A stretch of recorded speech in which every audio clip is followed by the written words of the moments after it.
Es nuevamente un placer el poder estar contigo.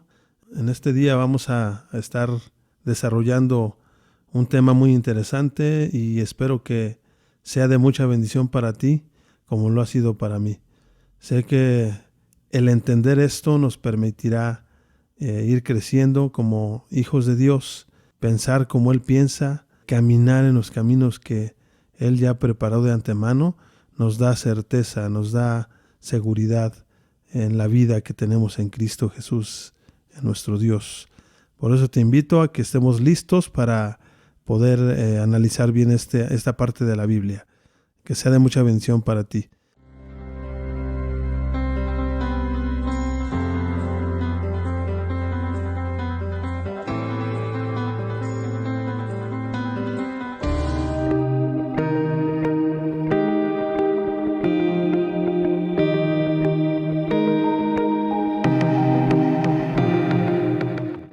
Padre, te pido que esta palabra, como lo dice la misma palabra, te dice que nunca regresa a ti vacía, que siempre cumple su propósito.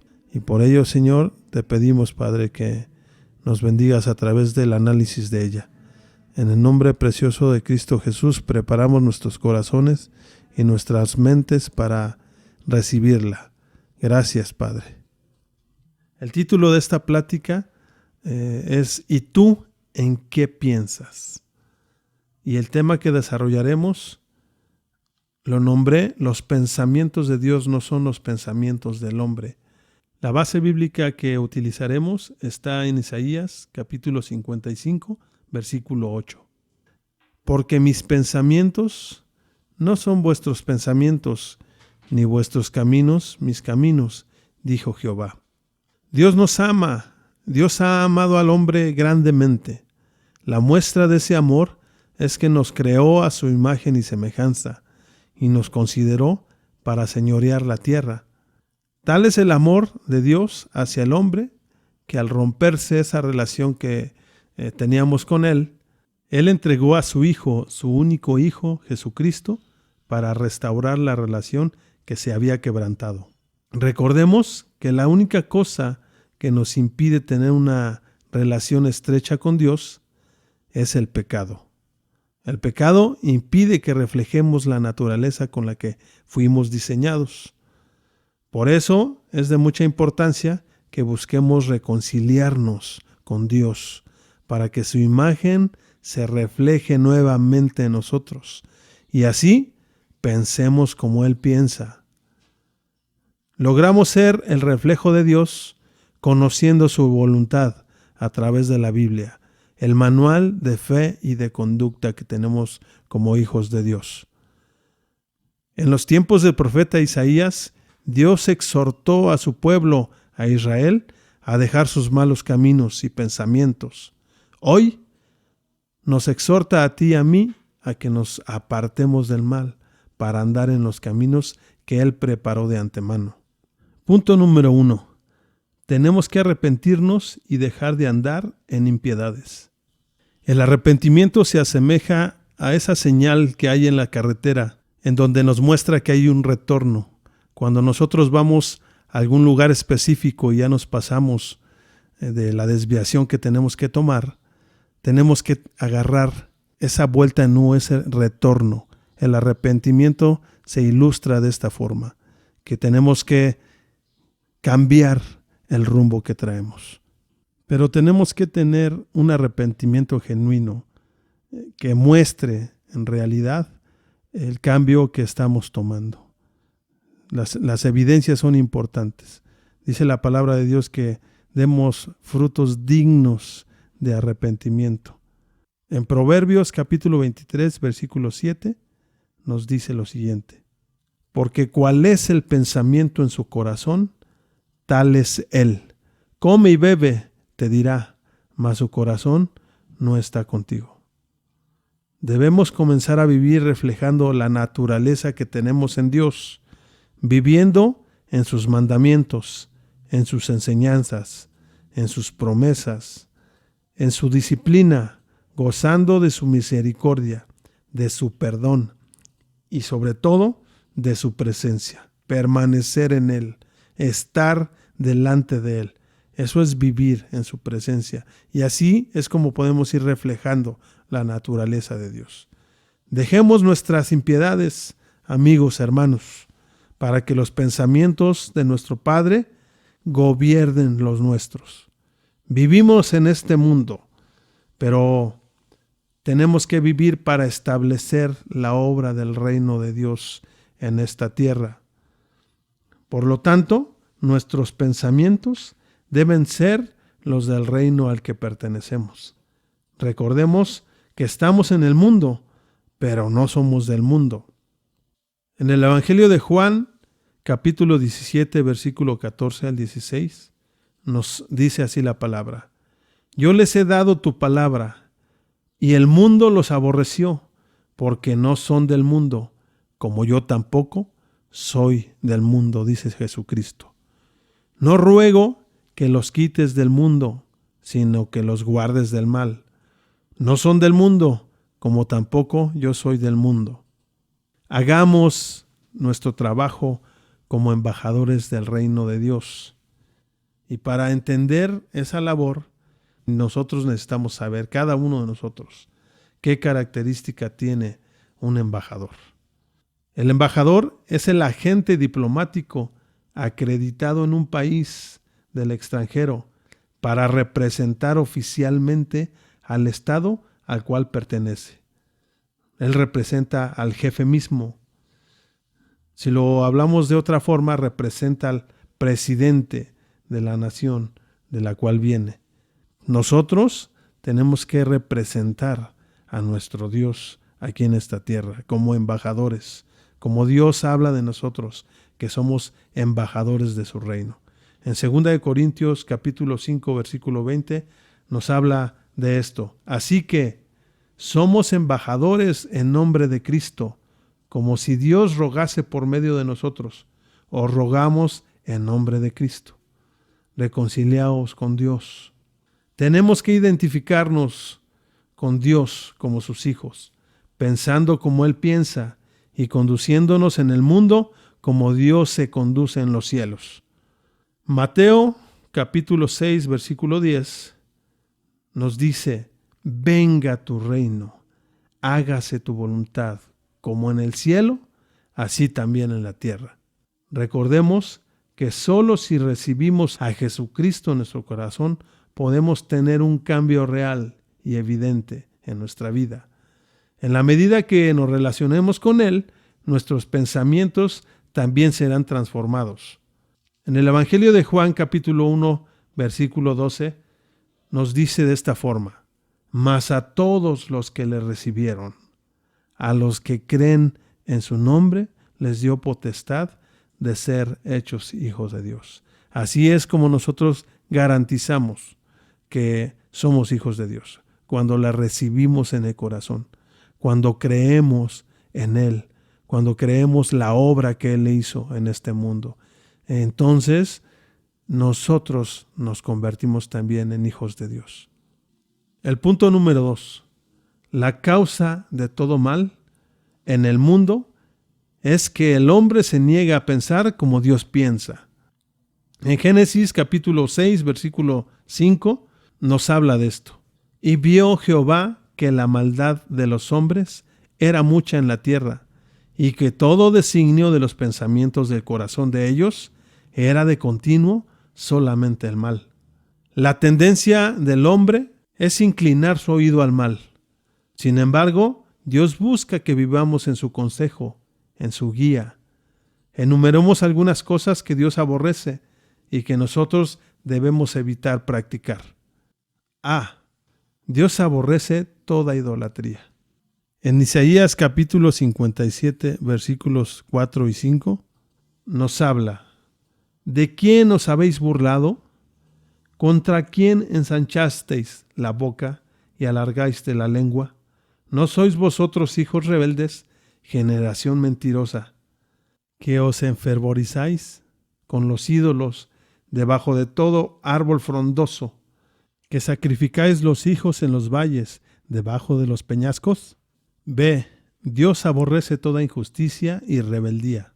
en Isaías 58, versículo 2 al 4, nos dice así: que me buscáis cada día y quieren saber mis caminos, como gente que hubiese hecho justicia y que no hubiese dejado la ley de su Dios, me piden justos juicios y quieren acercarse a Dios.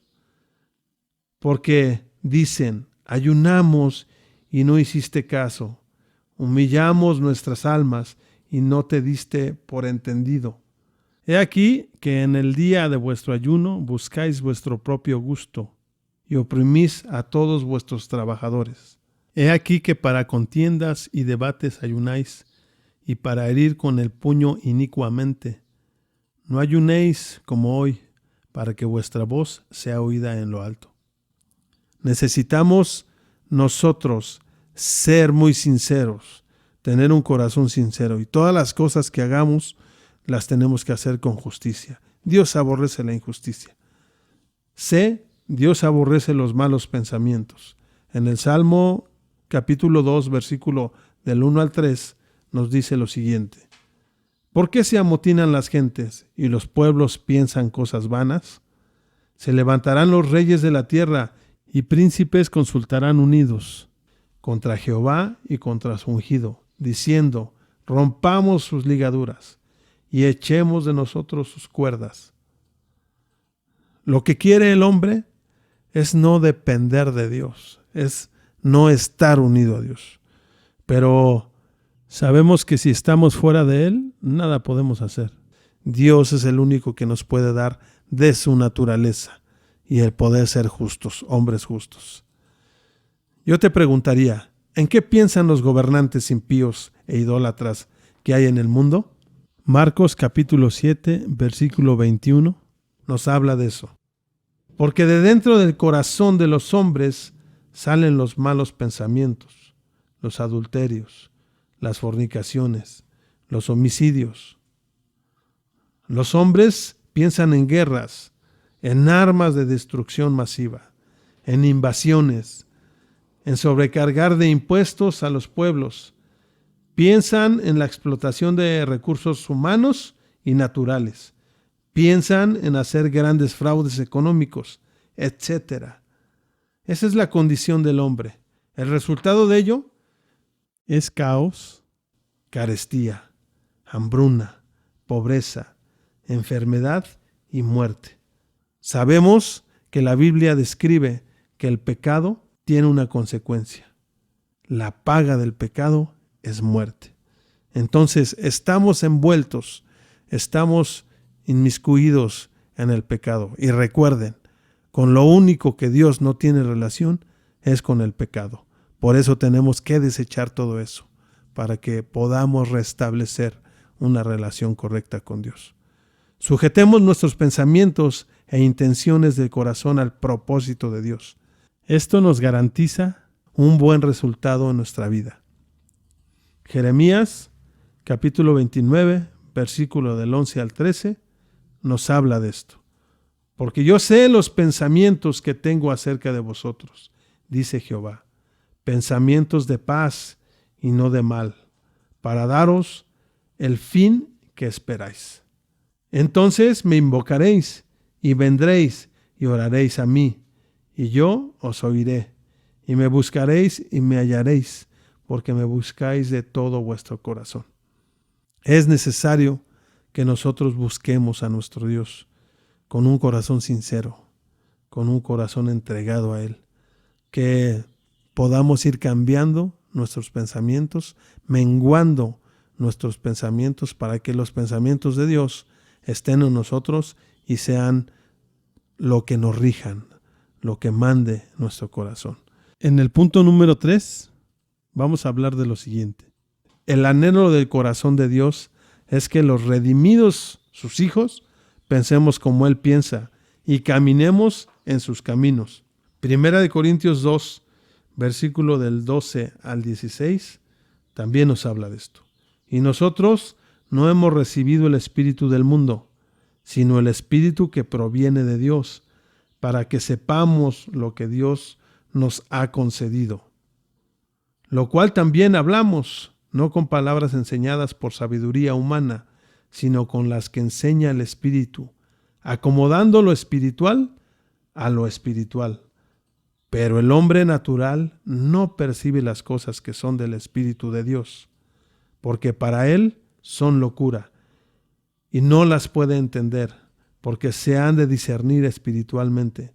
En cambio, el espiritual juzga todas las cosas, pero él no es juzgado de nadie.